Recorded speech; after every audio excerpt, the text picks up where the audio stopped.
Kami sekolah ikut bang sama itu tidur di mobil lah jam 4 pagi berangkat jam 5 lagi ke Siosar. Nggak ada tidur. Datang kawan-kawan gini kan. Karena banyak dekat kamar mandi kami pula.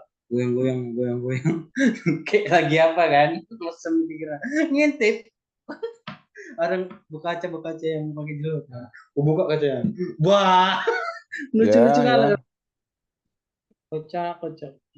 Renaldi.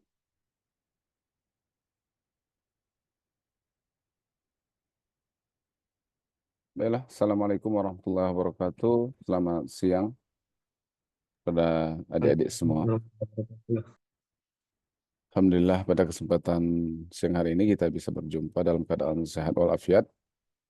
Mata kuliah kita adalah medan elektromagnetik.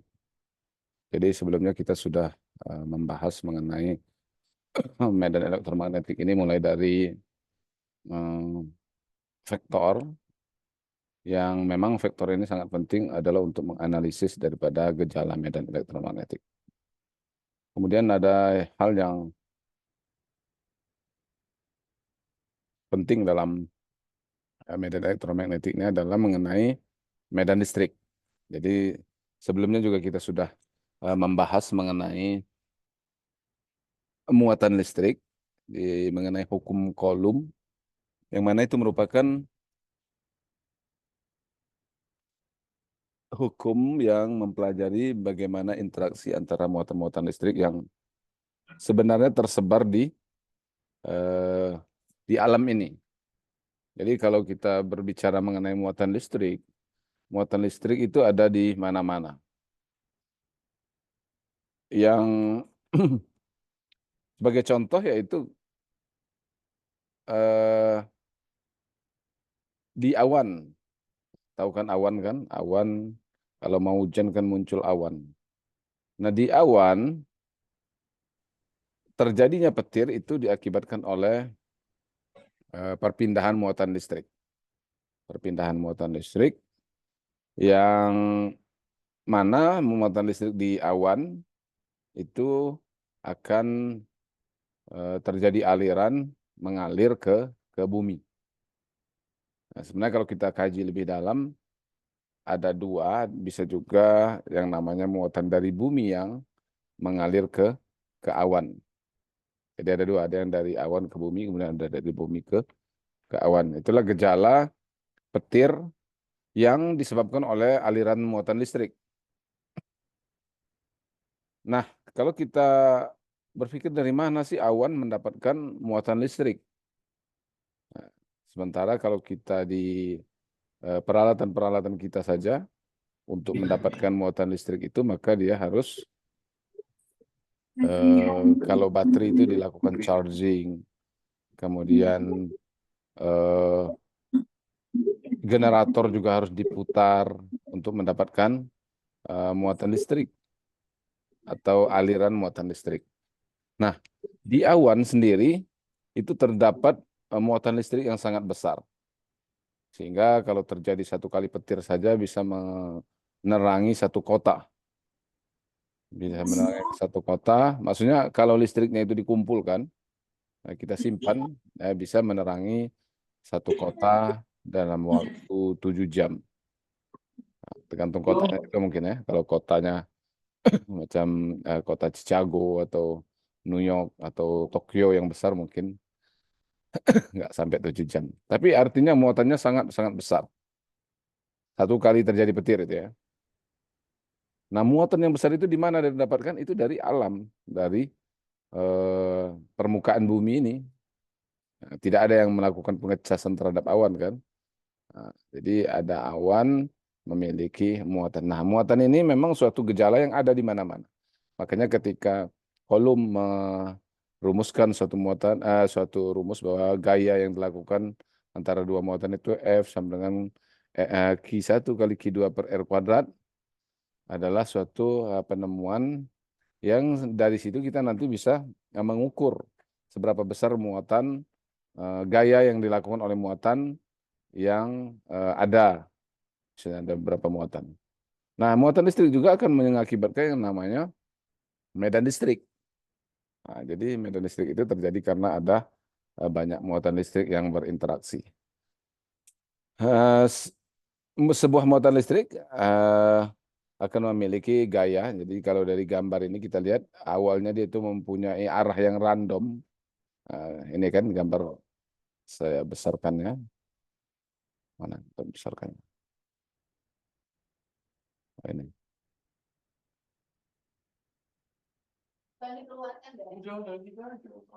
Ini nah, ini arahnya kan random. Random artinya sembarang arah. Kemudian kalau ada satu muatan dia akan mengarah kepada muatan itu. Nah, inilah yang dinamakan medan listrik yang ada di lingkaran ini yang sebelah kanan. Karena ada medan listriknya inilah makalah muatan itu jadi berarah. Medan listriknya disebabkan oleh apa? Oleh satu muatan ini yang tengah-tengah.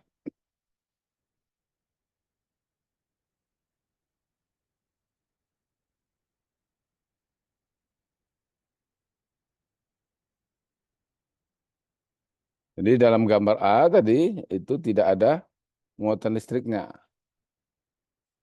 Tidak ada muatan listriknya, maka dia eh, tidak berarah atau random. Kemudian kalau gambar yang kanan itu dia ada medan listriknya yang disebabkan oleh satu muatan. Ini standar untuk menggambarkan. Seingat saya sudah saya apa ya, sudah pernah saya share ini.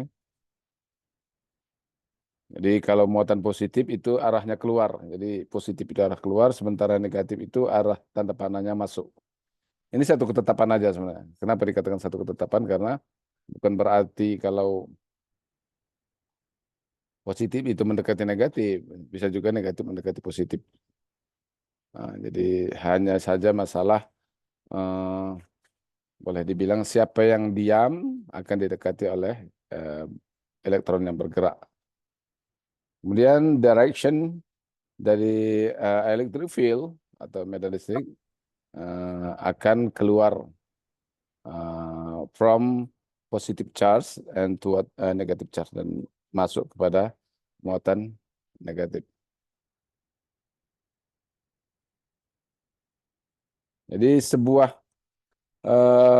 muatan uji positif atau Q0 pada suatu titik akan membuat suatu gaya yang arahnya sama dengan E atau medan listriknya.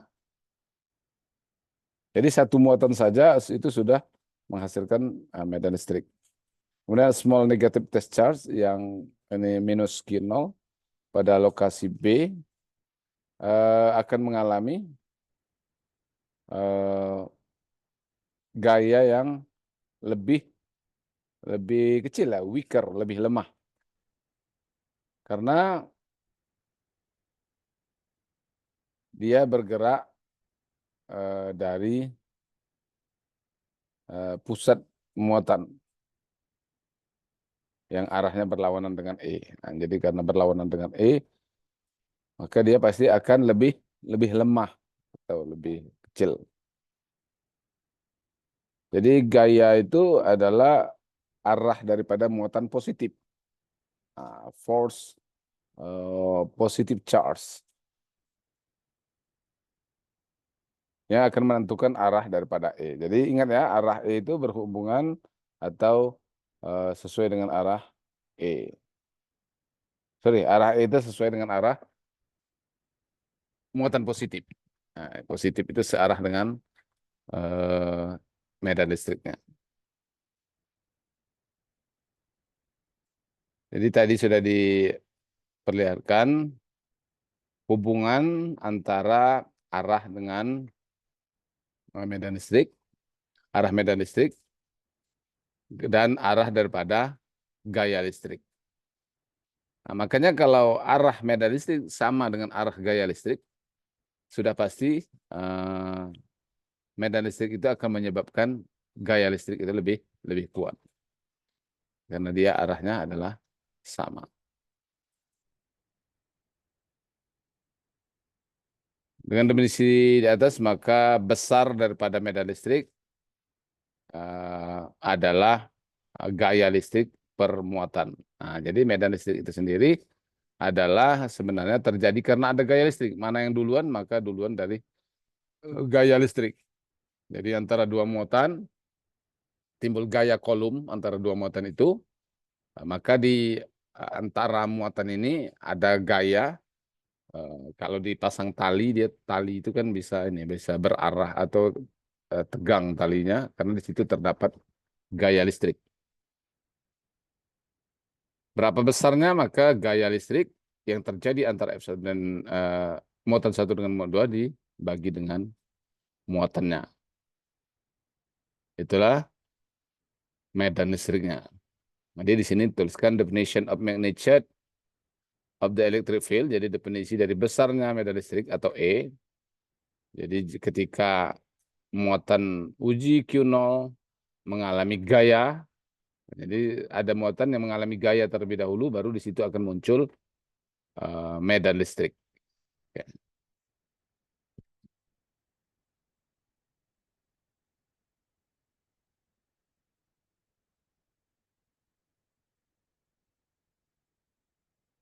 Oke. Hmm.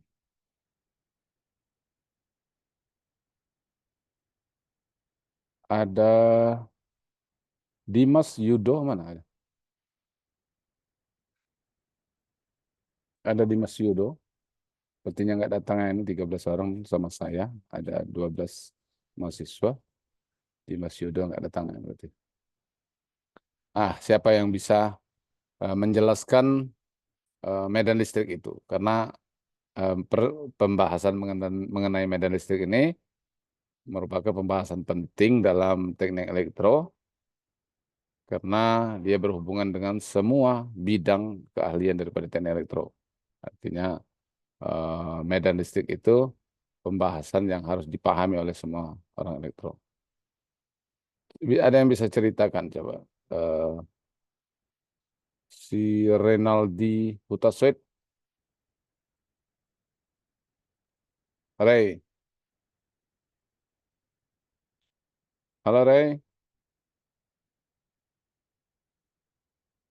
sepertinya tidak ada.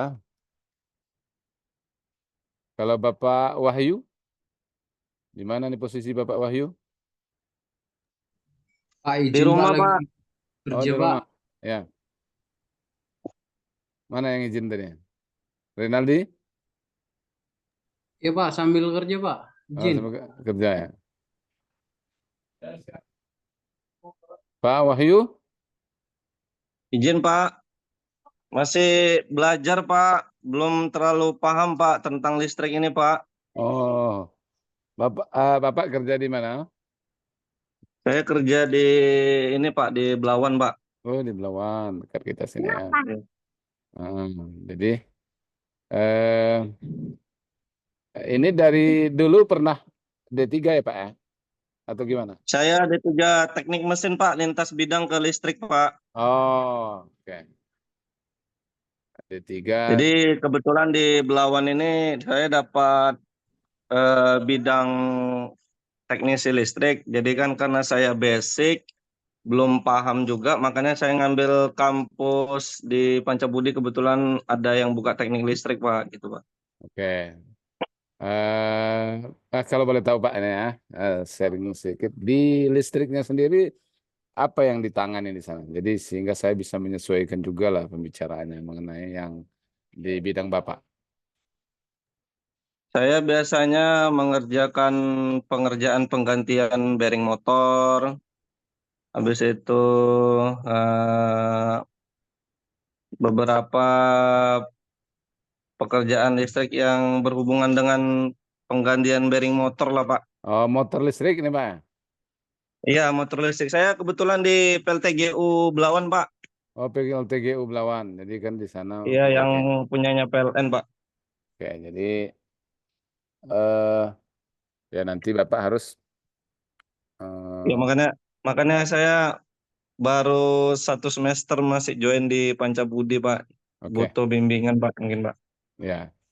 Jadi nanti Bapak ya banyak belajar lah mengenai motor listrik karena memang di tempat kerja Bapak itu kan apa banyak menangani masalah motor listrik. Jadi memang harus dibahas lah mengenai itu. Kalau ada kuliah tentang motor listrik atau mungkin juga bisa cari-cari kan bahan di internet dan lain sebagainya supaya ilmunya bisa ini berkembang, kemudian juga lebih paham karena Bapak kan langsung praktek, jadi lebih paham lah nanti dibandingkan kita yang di kampus. Cuma mungkin kalau ada permasalahan-permasalahan yang di praktikal di lapangan itu bisalah kita sharekan di kuliah gitu kan, karena untuk memperkaya pengetahuan kita di ruang kuliah ini.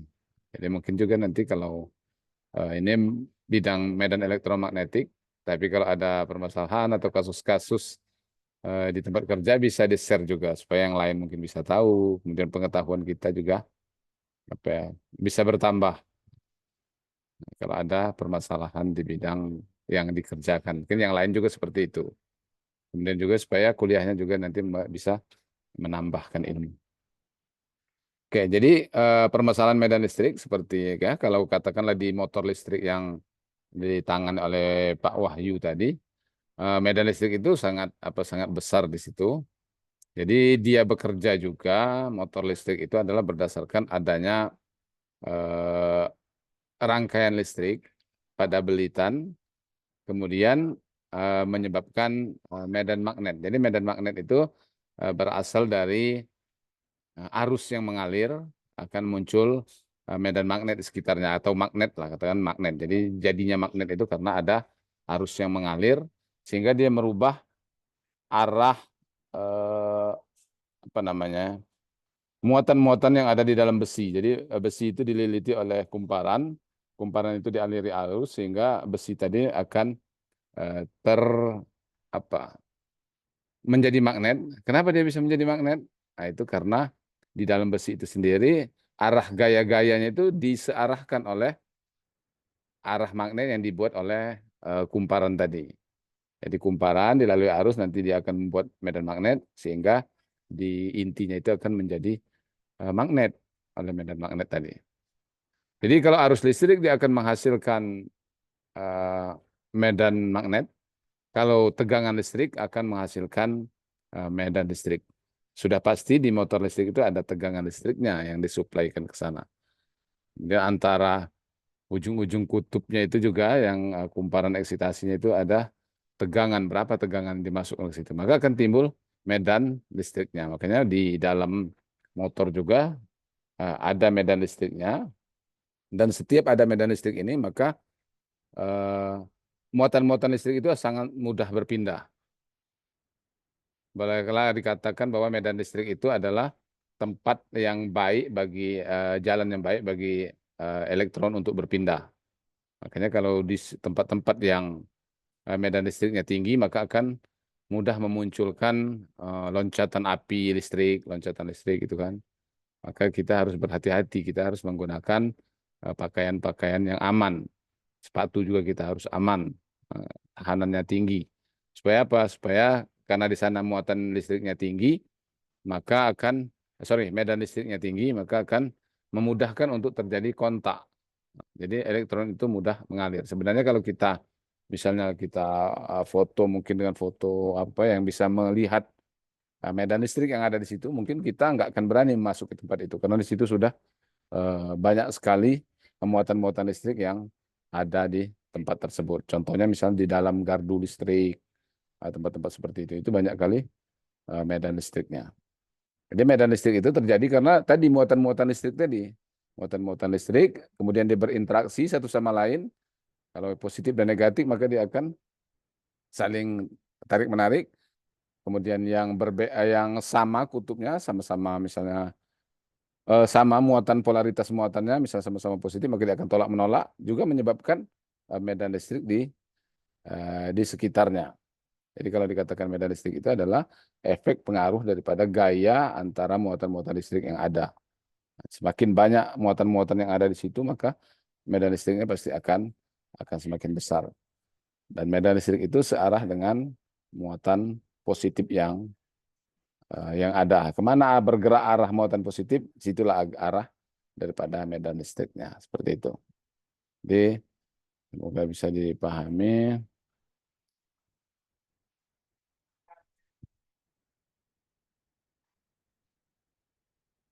Kemudian, jadi dari definisi ini dapat diasumsikan bahwa muatan uji adalah sebuah muatan yang cukup kecil, kemudian tidak mengganggu posisi ataupun tempat daripada muatan-muatan lain dalam suatu sistem. Jadi muatan uji itu dikatakan sebagai muatan yang kecil sehingga dia tidak ada pengaruh terhadap muatan yang lain. Karena kalau terjadi pengaruh terhadap muatan lain, dia akan menarik atau menolak muatan-muatan tersebut.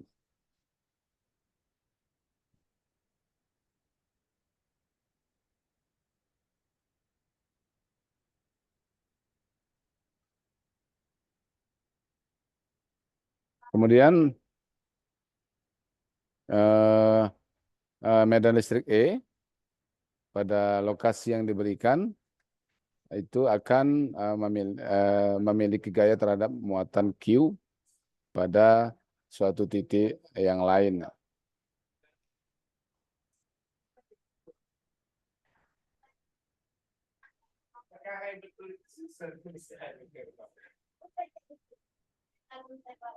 Gaya listrik yaitu sama dengan Q kali E tadi. Atau kalau tadi ada rumusan E sama dengan F per Q. Atau tinggal dibalik-balik aja.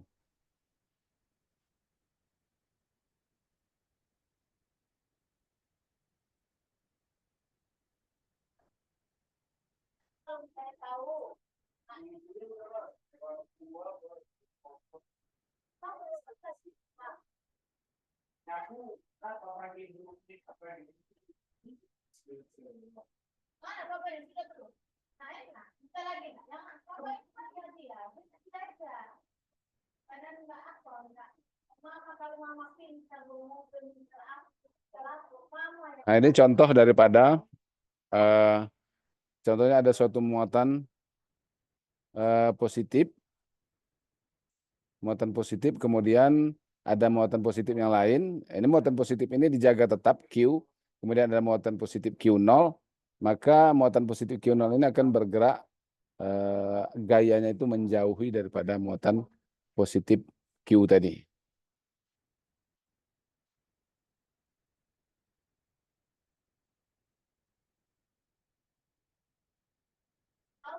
Kemudian gaya ini hukum Coulomb yang sudah kita pelajari sebelumnya. Gaya yang terjadi itu adalah K kali Q1 kali Q0 per R kuadrat.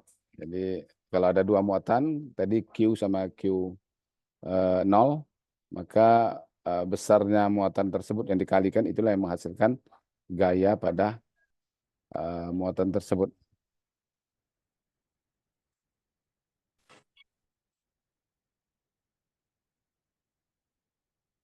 Atau dalam kalau ada cuma satu muatan maka E itu adalah F per Q. Tadi juga rumusnya ini ya, mengulang rumusnya tadi ya.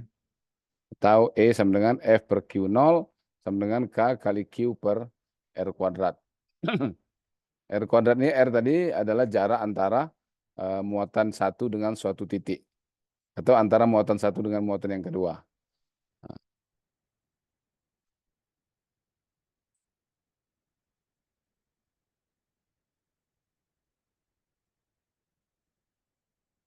Kemudian medan listrik tadi juga kita sudah katakan bahwa yang positif arahnya dari positif akan keluar tanda panahnya, kemudian dari negatif akan masuk. Jadi kalau positif dengan negatif kita dekatkan maka dia akan saling tarik menarik karena arah tanda panahnya itu dari yang negatif akan masuk, kemudian yang positif itu arahnya akan keluar.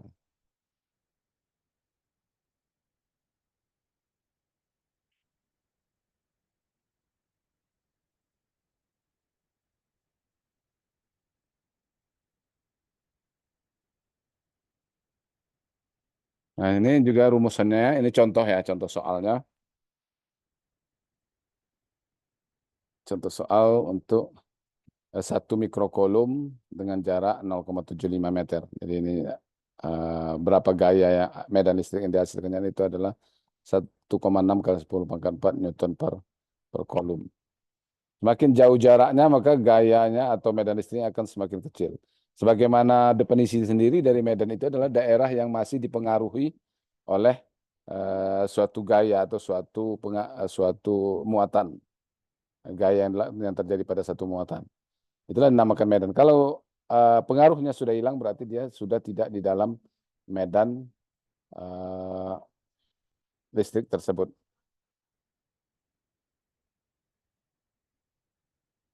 Kemudian medan listrik pada suatu muatan titik akan turun secara drastis pada saat jaraknya meningkat.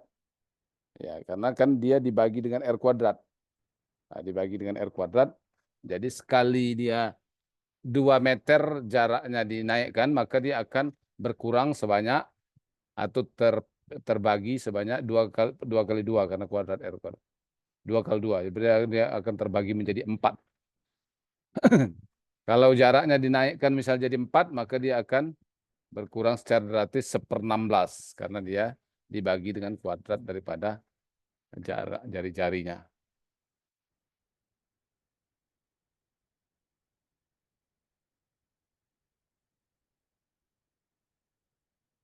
Nah, ini total medan listrik pada suatu titik P merupakan jumlah vektor yang masuk kepada titik P tersebut. Jadi kalau ada banyak medan listrik sumber medan listrik pada tempat itu, maka jumlahnya lah yang akan kita dapatkan pada suatu titik tertentu. Jadi kalau kita mau menghitung medan listrik pada satu titik tertentu, maka jika terdapat banyak sumbernya, dan itu sudah pasti banyak sumbernya, jadi untuk penyederhanaan hitungan aja, maka kita membuat Q1, Q2, padahal Q itu ya jutaan gitu kan.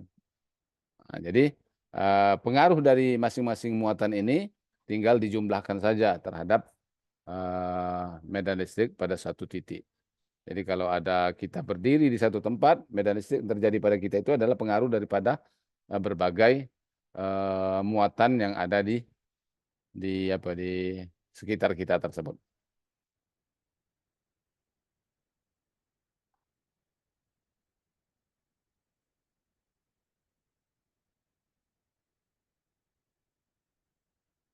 Nah, ini contoh daripada perhitungan mengenai muatan listrik.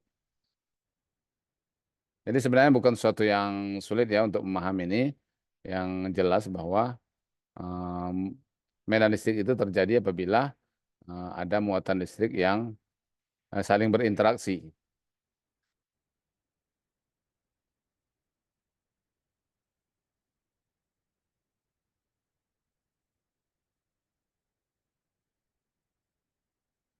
Kemudian aturan dalam menggambar medan listrik itu ya biasa tadi medan listrik, garis medan listrik adalah adalah arah daripada medan listrik yang berupa vektor dari E pada beberapa titik.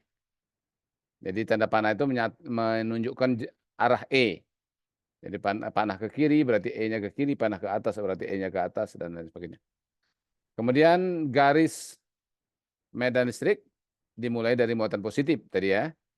Kalau muatan positif tanda panahnya keluar, kalau muatan negatif tanda panahnya ke dalam.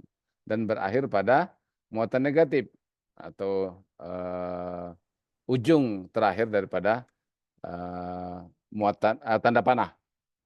Jadi kalau pangkalnya di tanda positif, maka ujungnya di tanda negatif. Kemudian garis medan listrik yang closer together, yang dekat, di mana medan listrik atau E mempunyai besar yang lebih tinggi. Nah, jadi kalau garis medannya lebih rapat, tanda panahnya lebih rapat, garis-garis yang bertanda panah lebih rapat, berarti medannya juga tinggi. Kemudian jumlah garis medan listrik yang masuk pada suatu titik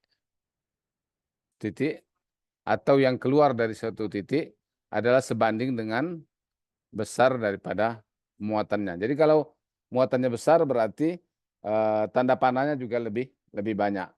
Begitu juga muatan negatif akan lebih besar kalau dia banyak menerima tanda panah. Itu cara menggambarkannya ya. Bukan berarti tanda panah itu suatu benda ya kan.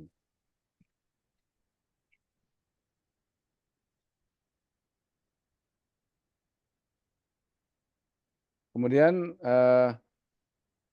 contoh berikutnya adalah alasan jadi dari gambar di bawah ini kita melihat ada satu titik, kemudian muatannya adalah keluar dari sini, berarti muatan ini adalah muatan positif.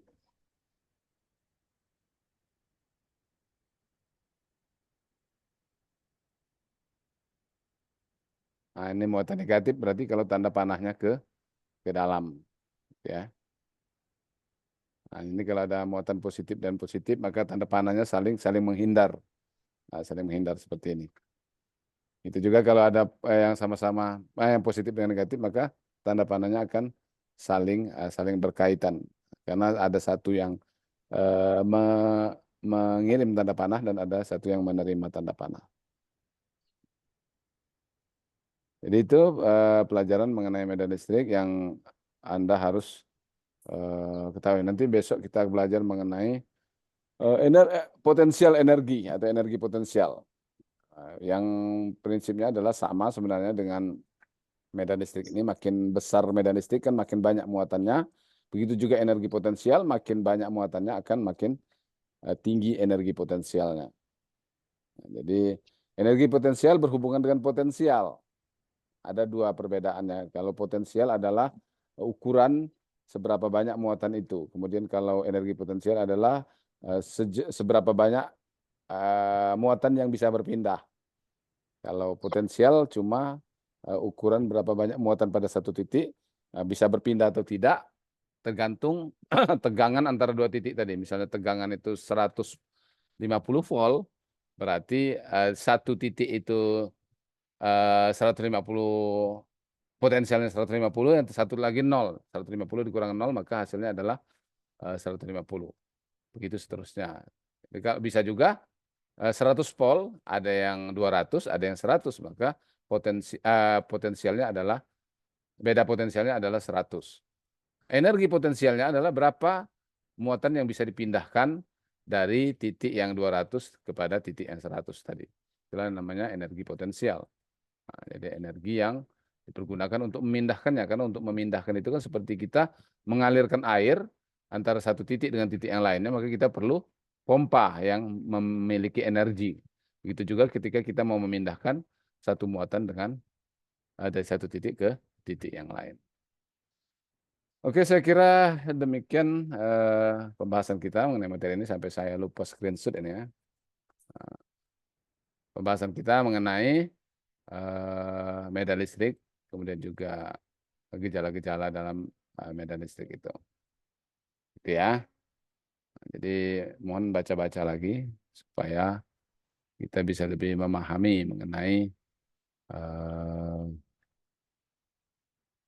elektromagnetik ini.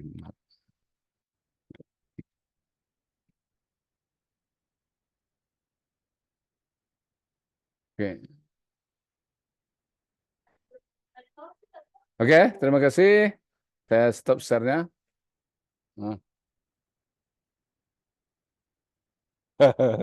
Oke, ya. Oke, terima kasih atas perhatiannya. Mohon dibuka kameranya sekali ini biar kita foto dulu. Nanti supaya saya pun bisa saya simpan sehingga tahu saya peserta-peserta kuliah ini. Carolina Siregar, Eko Ardi Sitanggang, Bapak Franswadi, Muhammad Raihan, Naomi Octavia Lubis, belum buka kamera, silakan. Dimas Yudo. Oke, ada berapa orang? Ada 21 orang. Mungkin dari berbagai tempat nih sepertinya ya. Bapak. Nanti saya kasih tugas saja biar lebih lancar belajar. Oke, silakan yang nggak buka kamera. 1, 2, 3, saya screenshot. Ya, terima kasih atas perhatiannya. Mohon maaf atas kekurangannya. Saya akhiri. Wassalamualaikum warahmatullahi wabarakatuh. Waalaikumsalam. Terima kasih, Pak. Sama-sama. Terima kasih, Pak. Ya. Terima kasih, Pak. Ya.